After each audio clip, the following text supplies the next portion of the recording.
শিশুশ্রম নিষিদ্ধ থাকলেও লক্ষ্মীপুরে বাড়ছে শিশু শ্রমিকের সংখ্যা। তাদেরকে দিয়ে করানো হচ্ছে ঝুঁকিপূর্ণ সব কাজ। প্রায় নির্যাতনেরও শিকার হচ্ছেন কোমলমতি শিশুরা। স্থানীয় প্রশাসন মাঝে মধ্যে ভ্রাম্যমাণ আদালত কার্যক্রম চালালেও প্রকৃতপক্ষে তা কোনো কাজে আসছে না।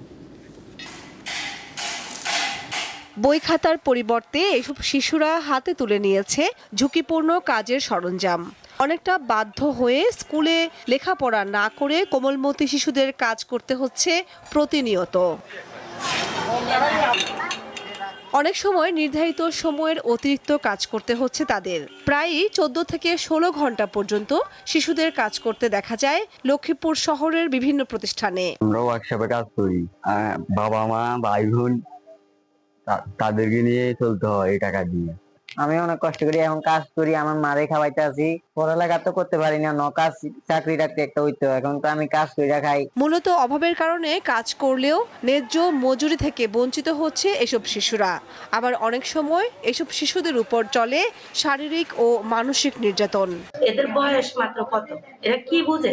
এদেরকে শাসন করতে, এদের আমরা গার্জিয়ান, আমাদের বলতো আমরা বাচ্চাদের শাসন করতাম, নাহলে ওনাদের টাকা জরিমানা দিতাম।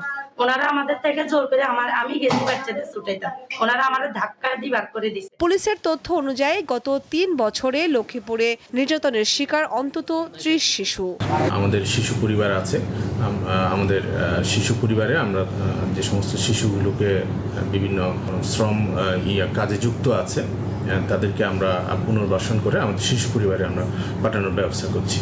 শিশু শ্রম বন্ধ করে তাদের স্কুলে পাঠানোর আহ্বান জানান এই আইনজীবী। এর জন্য প্রথম যে পদক্ষেপ, রাষ্ট্রীয় যে সমাজসেবা অধিদপ্তর আছে, সেই সমাজসেবা অধিদপ্তরের বিভিন্ন ধরনের স্কুল আছে যেখানে এই ধরনের অনাথ শিশুদেরকে যেখানে লালন পালন করা হয় এবং শিক্ষা দেওয়া হয়। অপরদিকে যারা অনাথ নয়, বাবা মা দারিদ্র্য সীমার নিচে বসবাস করে, এই সকল শিশুদেরকে বাবা মারা চায় যে তাদেরকে শ্রমে পাঠাতে। গ্রামে গ্রামে শিশু যারা আছে তাদের শনাক্ত করতে হবে, তাদের বাবা মায়ের জীবনযাত্রার মান কিরকম সেটা শনাক্ত করতে হবে।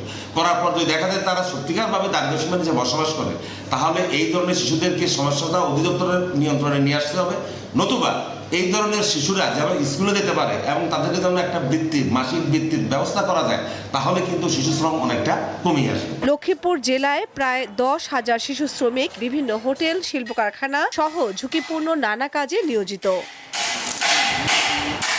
কামরুন নাহার, দীপ্ত, বার্তা কক্ষ।